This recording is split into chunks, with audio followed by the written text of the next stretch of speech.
സൂറത്തുൽ ഫുർഖാന്റെ 48-ാമത്തെ വാക്യത്തിൽ വൻസൽനാ മിനസ് സമാഇ മാഅൻ ത്വഹൂറ, ശുദ്ധമായ വെള്ളം ഇറക്കിയെന്നാണ്.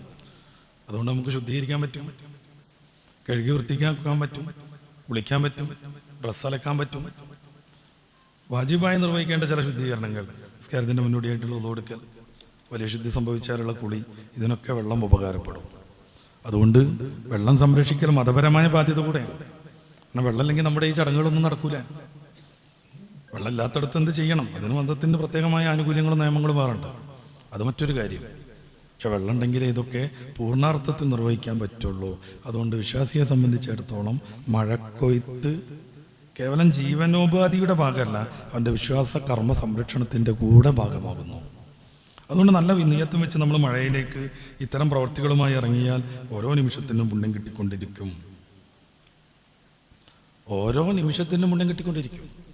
ജലസംരക്ഷണം കരുതിയാണ് ഞാൻ ഈ കുഴി കുഴിക്കുന്നതെന്നും കരുതിയിട്ട് നമ്മൾ കുഴി കുഴിച്ചുകൊണ്ടിരിക്കുക. നമ്മൾ ഭക്ഷണം കഴിച്ചാണ് വരുന്നത്. വെറുതെ തിന്നാൽ അതിൻ്റെ പോഷണം നമുക്ക് ആഗിരണം ചെയ്താൻ പറ്റിയെങ്കിൽ അതായി വിശപ്പ് മാറും. അതിനെ വെച്ച് നല്ലൊരു നിയത്തും വെച്ചാണെങ്കിലും അതിബാധത്തായി മാറും.